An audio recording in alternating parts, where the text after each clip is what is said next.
Well, looks like crap. It looks like Ray Charles welded this with his feet for the first time on a turbulent airplane.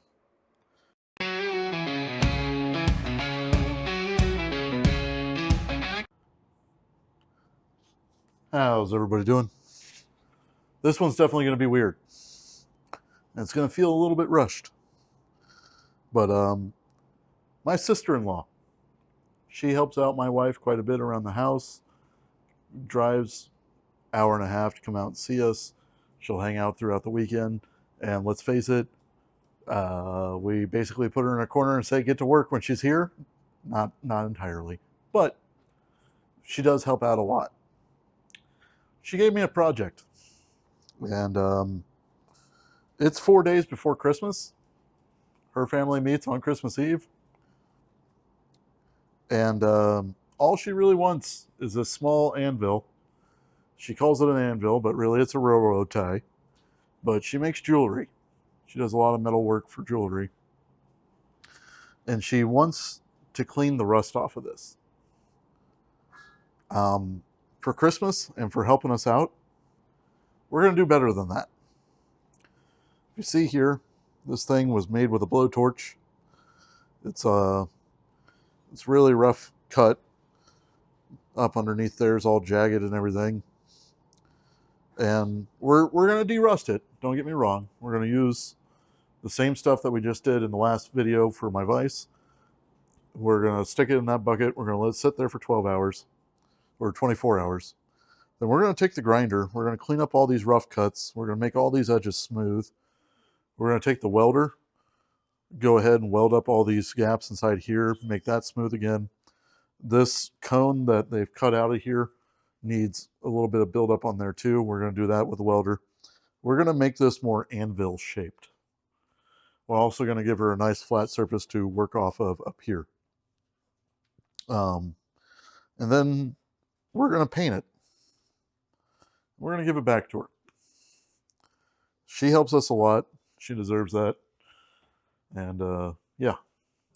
So that's going to be my opening for this, because I'm about to go throw this in a bucket for 24 hours of that homemade Rust-Oleums, or not Rust-Oleum, Evapo-Rust stuff that we have, and get that going. But check back in with you guys as soon as we pull it out of there. And then we got some work to do in the next, holy shit, less than 3 days. Let's get to it.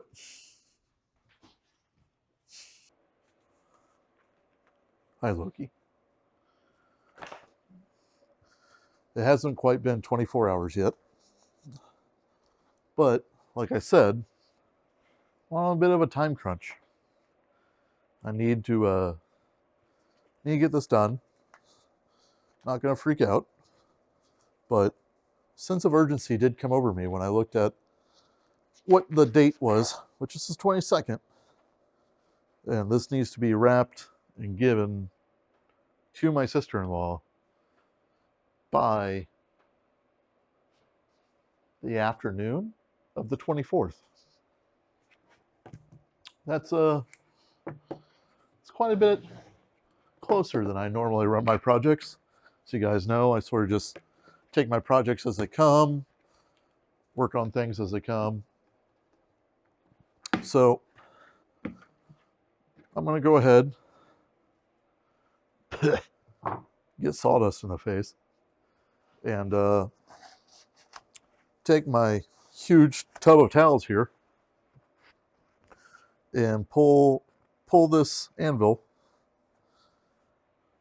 out of this concoction. See how we're looking. Oh. Looking pretty good. A lot of the rust is already loose on here. Like, this is just going to wipe off. So, and I have the most stable table for a 4-gallon bucket of juice to be on. But I'm going to go ahead, I'm going to wipe this thing off. That way I can take this down, get it welded up, Wow, a lot of stuff is coming off that. But it's starting to look really good. So I'm going to go ahead, get this most of the way wiped off, and then I'm going to go rinse it off. I'm going to show you guys what this looks like. And then the next step is going to be, before we remove material to make this smoother and more anvil shaped, we're actually going to go add more material. That way we can get it down to the shape that we want. Right now, like on the bottom of this, there's a lot of torch marks scoring all that stuff. Even looking at it from this point of view, you can see that this angle, they sort of went with the torch instead of a straight line. We're going to add material in there with a welder. That way we can grind it back down to the shape that it should be. And like right now, even trying to dry this thing off, I'm getting my paper towels here torn up on the sides of this because it's got a lot of jagged edges. It was made with a blowtorch. And with the fine jewelry that she does, this is the perfect size anvil for her, but there's no reason for it to have like jagged edges or anything like that. Her jewelry is really fine work, and she does really good work with it. So I want to make this a nicer tool for her to be able to use. Also, something that I would like to know down in the comments below, what style gift giving does your family give? Like there's two very distinct different styles in between my family and my wife's family. My wife's family is very much, they make a lot of gifts for each other, but they're very crafty also. My wife, she'll love to hear this, is too much of a perfectionist when it comes to sewing. I love her to death, but while she's sewing things, she'll look at it, she'll go, that's not right, and then rip this thing all the way apart. And she makes really nice things because of that. I would look at it and I would be like, yeah, okay, that looks perfectly acceptable. No. And she makes things that I wouldn't even dream of with a sewing machine. The sister-in-law that fixing this tool for, she makes jewelry. And I don't mean just like random little trinkets or anything. She actually went to college for it, for metallurgy, I believe it's called. Also, along with that, she's given us little bitty pieces of metal with pictures not engraved into them, but like printed onto them. And like, they're the type of family that will look at things and be like, hey, that scrap piece of metal over there, or this random piece of wood that came off this tree trimming, I want to make something with that. When I would look at it and sort of be like, you know what, I'm going to go ahead and toss this out. And they're very good with those types of things. Her other sister is a graphic designer. So the entire family is very crafty. My family, not as much in the crafting section. We'll like, hey, put it on Amazon, I'll get it for you, type thing.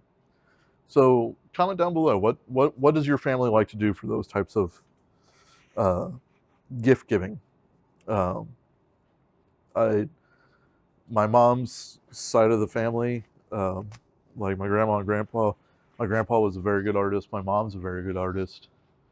My dad, he can draw an engineering schematic of what we need to build, but you're not going to see him with a paintbrush painting a landscape, if that makes sense. So, and each has its own benefits. Don't get me wrong. My mom's very much into horses. She's trained horses her entire life. So has my sister. But my mom can draw, I guess you would call it the bust of a horse, the neck and the head. with the main and everything, she can draw that basically with her eyes closed. I can tell you the starting sequence of an F-16 JFS starting sequence of all the fuel and spark and where most of the wires go still, and I've been out of the military for 10 years. Weird things, weird key differences there.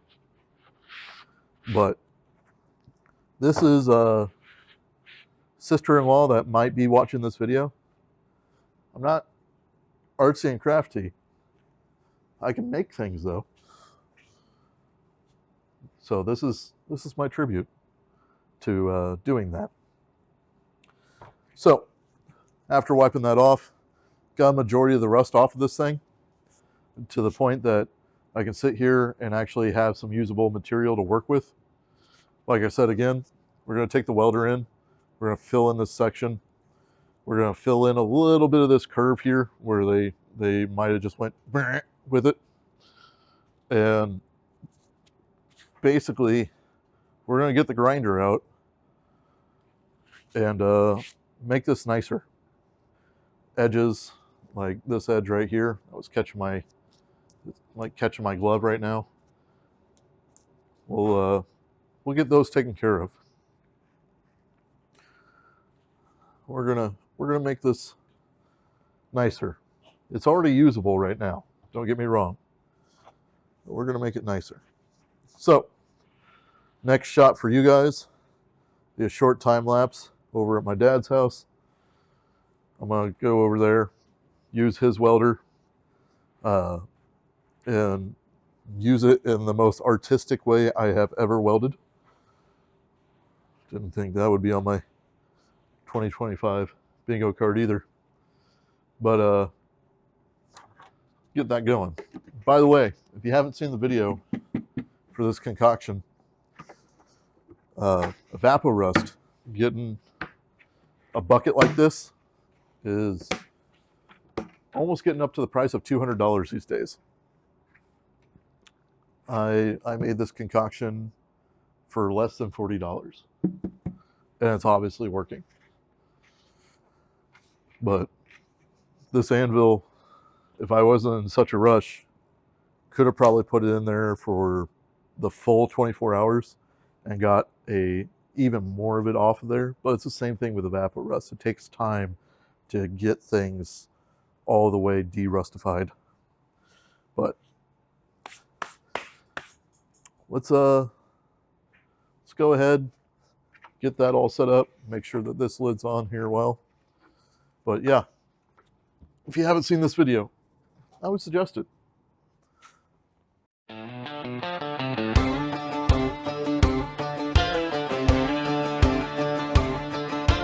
Late night lights in the garage, rust on steel and tired hands. Got a deadline on the calendar, Christmas coming up too fast.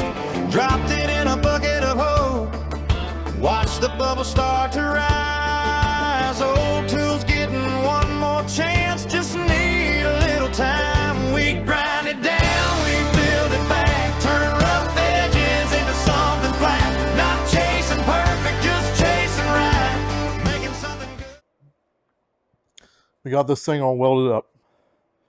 Now, it looks like, well, looks like crap.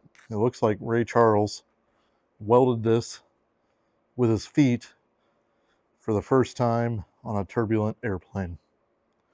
But what it was doing is adding material that I can sit here and grind away and make everything look better. So even though it looks like absolute crap, we had to make it look more like crap and add material there so we can polish it. You know, you take your ball of poop, and first off, you got to make it a little bit bigger than the ball shape that you want, you know, while you're playing with your poop. And you smash it into this ball shape. And then you sit there and you get rid of the rough edges. And you spit on it and you polish it. Mythbusters proved that you could polish poop. We're going to try that. But Next steps is going to be sitting here taking this good old grinder. I got to charge up all my batteries because this thing burns through batteries pretty quick. But we're going to take the grinder, we're going to knock down these welds, have nice smooth surfaces to actually work with. It's not going to be perfectly smooth, don't get me wrong, but it's going to be to the point that we're not catching our fingers on things. It's going to have flatter edges and all that. So the next time lapse will be me making a dust storm in the garage. I'm going to go ahead and do it now. Sorry, honey. But I'm going to be throwing on my headphones, blaring probably, I don't know, Shakira, Fergie in my ears as I sit here, get this ground down, get us something that we can work with. And then from there, probably going to end up using the belt sander to give us some nicer edges on this. That way she has a nice flat surface, because this is still a railroad rail. It's naturally got a curve to it here. So I want to give her a flat spot to be able to use up on top of here. And then maybe still have some radius edges to it. That way you can still work metal on a radius edge, but also have a flat spot to hammer it flat, and then use this end here as a 90 to be able to make whatever sharp corners she needs to use. But that thing is still quite toasty. I can feel it through these gloves, which is quite amazing. Feeling the bottom of this. I'm going to set that on top of my glove before it burns through my plastic table here. And then let that sit there, cool down, and then we're going to get to grinding. I haven't said that since prom night. Wow. Let's get to work. On borrowed time. On borrowed time.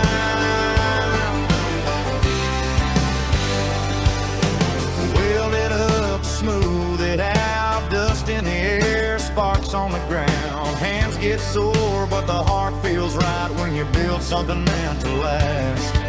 This ain't store-bought, this ain't new, it's sweating steel and seeing it through from rust to shine, from then to now. That's how we do things around here. We grind it down, we build it back, turn rough edges into something flat. Not chasing perfect, just chasing right, making something good on borrowed time. On borrowed time.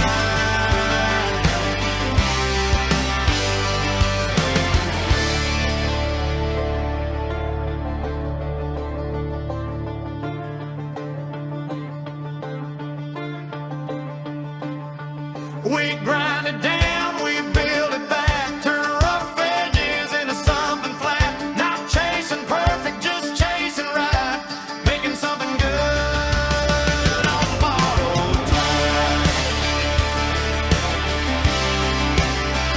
On borrowed time. We grind it down, we build it back, turn rough edges into something flat. Not chasing perfect, just chasing right, making something good on borrowed time. On borrowed time.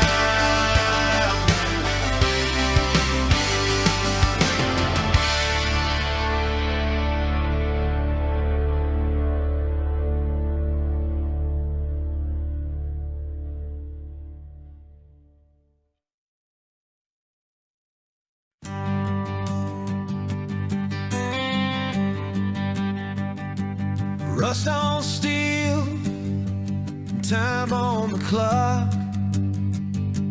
Late night lights in an old garage. Dirty hands. Well, ended up using the belt sander more than anything. Just gave me a good consistent flat surface to go on instead of trying to make more grooves in this thing. Here's where I've had to make a decision. So we got a majority of this top side flat. Nice surface to actually get there and hammer things. Still got quite a bit of pitting on the side of this flat ramp. And then we got ends like this. So yes, I could grind this down and get it even flatter. But if you notice down there, that's like another, let's call it 1/8 of an inch. And there's no reason to remove all this material to get down to that 1/8 of an inch. Same thing with some of these sides inside of here and these ends. Now, is this going to look 100% pretty? No, no. It's a railroad track that's been made into a small anvil for jewelry for my sister-in-law. So what I'm going to end up doing, so I'm going to play a little bit more arts and crafts. I'm going to use some of this JB Weld. I got the stronger stuff, the 5,000 PSI strength stuff. It sets in 4 to 6 hours and cures in 15 to 24. So what I'm going to end up doing is I'm going to put in a good layer to fill up some of these pits, fill up some of these holes, and try to smooth this over. And then sand that all back down, because what I was truly worried about is the main hammering side. I want to make sure that that was all flat and good. The rest of it is more of a cosmetic side. Yeah, it might get dinged and everything else like that, but we're not filling it with Bondo, we're filling it with JB Weld, and it's going to bond very well to these areas. So I'm going to go ahead, take some popsicle sticks here and some of these throwaway little scrapers and spread it all out onto here and make it a general anvil shape. And then after that stuff cures, what we'll end up doing is sanding it back down and getting those rest of those shapes done. We did get, I don't know if I showed this yet or not, that general whoop-de-doo out of the side of this, that it used to come in like that, like they got a little bit squirrely with the torch. We did get that filled back in really nice, but there's still quite a bit of pits and stuff to fill in just to make it that much nicer. So that's the plan. Fill this in, and then tomorrow night I'm going to have to hit it up pretty damn hard of getting everything sanded back down and at least paint onto this, because it's going to need enough time for the paint to cure to be able to throw it in a box and be able to wrap it all up. So let's get to work. Worn out gloves, still got work left, still got love. Well, it's strong, grind it flat, fixing things we found like that. Nothing fancy, nothing new, just making old things work again too. We build it up, we don't back down. Sparks fly, hear that sound from broken. Well, after sitting there and letting the JB Weld cure, I went ahead and sanded it down once again and got it a lot more anvil shaped. That's a ton better than it was. You can see where most of these cracks are filled in. It truly, if I had some more time, we'd take another stab at this. But like I said, we're on a time crunch. And with that, the time crunch has me not going for perfection. But when has this channel ever been about perfection? I'll tell you when. Never. So I ended up taking the good old Bauer palm sander here, knocking it down to 120. Now I'm going to use that good old ghost juice stuff. I don't know how you milk a ghost, but this is how you get its spirits out of it.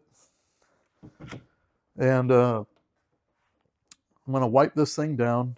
We're going to prep it up and get a old cardboard box and some tractor paint. And we're going to give this thing a little bit of powder, a little bit of paint, make it look like what it ain't.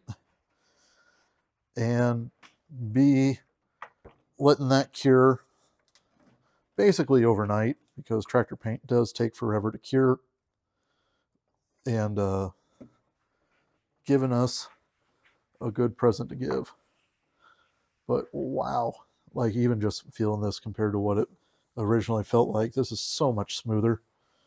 It's amazing how much putting on the welds and then the JB weld on top of that has helped this thing out. It's night and day difference. Yes, the bottom still very much looks like a railroad tie, and I wasn't really going to be able to take that out of it without losing a lot, or railroad track, I guess I should say. This is not a tie, it's not wood. But I wasn't going to be able to really take that out of it and still have material left. These pits down here are pretty damn deep. But I went ahead and brushed them with a sander, got it most of the way knocked down, at least the top layer of rust. The pits still have rust inside of them, but the paint's going to fall into those holes and hold on inside of those holes anyways. So we are ready to paint. We got things wiped down. I'll let this air dry, let all that ghost milk come off of there, and then we're going to paint this thing. So I'll check back in after one more short time lapse, show you the end result right before we wrap it. And sister-in-law, if you're watching this video, I hope you're happy with your Christmas present. I know it was an unintended Christmas present, and you just asked me to de-rust it, but your Christmas present's going a step above that. So, yay. To something strong, built with our hands all night long.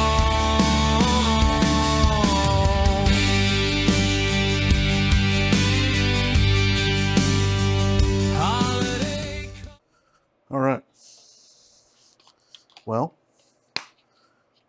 we have something that's basically ready to give. The only thing that needs to be done is throw this in a box, wrap it up. Not going to lie, I'm not going to do that. I'm horrible at wrapping gifts. My wife is very excellent at wrapping gifts. So she found one of those boxes from that website that used to only sell books, and she's going to throw this anvil in there. It's looking a lot better. It's a lot more anvil shaped. I mean, got rid of most of the jagged edges on there. There's all smooth edges within here. It's looking pretty damn good. So it's going to have a hard life. It's going to get hammered on and everything else. So it's at least got a layer of paint on there to help protect it, make it sure that it's not going to rust anymore until she uses it. And some cheap spray paint that we put on it, but you know what? It'll at least help out. So this is going to come out a few days after Christmas, but if you're still celebrating the holidays, I know that we'll be celebrating with my family going throughout the weekend, and we have her family here on Christmas Eve. But I hope that you guys are having a good holiday. So from Richwine Garage, I want to wish you guys a happy holiday. It's a good time to hug your family and tell them that you love them. It's been an interesting last couple of weeks with some of the channels that I've followed. Sadly, we lost a channel to a plane crash, and it was sobering to think of, is that of just trying to create memories with families. That way, once they're gone, you're able to still have those memories with them. And that's the main goal of this channel, is to create memories for my children in the future and my family to be able to remember all the little quirky stuff I say, even though most of the time it's inappropriate. But anywho, I hope you guys had a happy holidays. I hope that your stomachs are full and that you got everything you wanted. So, I'll see you guys next week. Sister-in-law, I hope you enjoyed your gift. We grind it down.